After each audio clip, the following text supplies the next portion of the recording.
Olá, seja bem-vindo ao canal Autos do Brasil. Neste vídeo vamos relembrar o exclusivo carro superesportivo Hofstadter fabricado no Brasil. O Hofstadter, um dos poucos supercarros brasileiros, é fruto do sonho e da determinação de Mario Richard Hofstadter, um jovem visionário que, inspirado pelos grandes designs italianos da década de 1970, decidiu criar seu próprio carro esportivo no Brasil. O projeto começou de maneira quase artesanal, mas sua história, marcada por desafios técnicos e a busca por inovação, garantiu um lugar único no cenário automobilístico nacional. Tudo começou na adolescência de Mario Hofstadter, quando ele ficou fascinado pelos carros conceito exibidos em salões internacionais, como o Bertone Carabo, 1968, e o Maserati Boomerang, 1971. Ambos os modelos, projetados por renomados estúdios de design italianos, tinham uma característica em comum que impressionou Mario: o design em forma de cunha, uma tendência marcante na época. O Boomerang, em especial, deixou uma impressão profunda, com suas linhas que influenciaram até veículos de produção mais comuns, como o Lotus Esprit. Determinando-se a criar um carro com linhas arrojadas e semelhantes, Mario começou a desenhar seu primeiro esboço em 1972, aos 16 anos de idade. Ele logo passou a trabalhar na construção de um protótipo, junto com um amigo, utilizando fibra de vidro para moldar a carroceria, uma escolha inteligente pela leveza e facilidade de moldagem do material. O projeto avançou devagar, mas em 1975 a primeira carroceria estava pronta, o que atraiu a atenção do pai de Mario, Felix Hofstadter, que até então duvidava das habilidades do filho. Impressionado com o resultado, ele decidiu apoiar a empreitada. Nos anos seguintes, o jovem Mario comprou um chassi de corrida da Divisão 4 e começou a adaptar a carroceria ao chassi, utilizando um motor Ford Bino. Ele testava o carro nas ruas, mesmo sem vidros instalados, apenas para ver como a carroceria se comportava. Nessa fase, Mario também fez uma tentativa ousada: comprou um motor Hart-Ulan que havia sido usado por José Carlos Pace em uma competição de Fórmula 2. No entanto, ele logo percebeu que motores de corrida, por mais potentes que fossem, não eram adequados para o uso diário nas ruas, já que exigiam rotações extremamente altas para funcionar corretamente. Esses primeiros experimentos levaram Mario a desenvolver um carro mais equilibrado para o uso urbano, o que resultou na criação do primeiro protótipo funcional do Hofstadter. No entanto, a produção ainda demoraria a começar. Entre 1976 e 1983, Mario continuou aperfeiçoando o carro, introduzindo um chassi tubular com componentes adaptados de outros carros nacionais.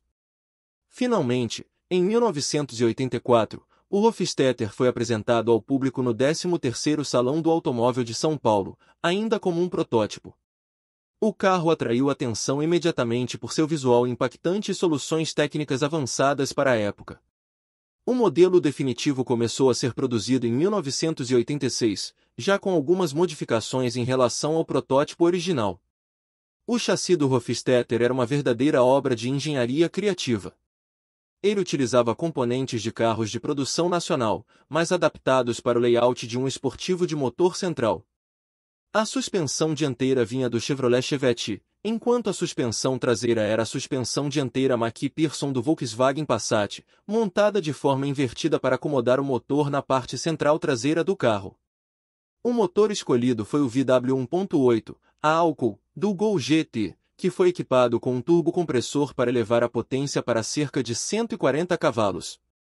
A disposição do motor no entre-eixos, junto com o chassi tubular leve, garantiu uma boa distribuição de peso e um comportamento dinâmico interessante para um carro brasileiro da época. Os freios a disco nas 4 rodas também eram um destaque, embora não tivessem assistência, o que exigia força considerável do motorista para parar o carro em alta velocidade. Visualmente, o Hofstadter era uma obra de arte. O perfil era baixo e largo, com uma altura de apenas 1,07 metros e um comprimento de 4,17 metros.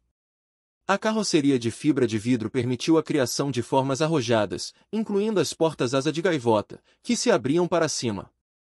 Esse detalhe era inspirado no icônico Mercedes 300 SL. Os faróis escamoteáveis eram uma característica rara nos carros nacionais, e o painel digital, algo extremamente inovador para a década de 1980, reforçava o caráter futurista do Hofstadter. No entanto, nem tudo era prático.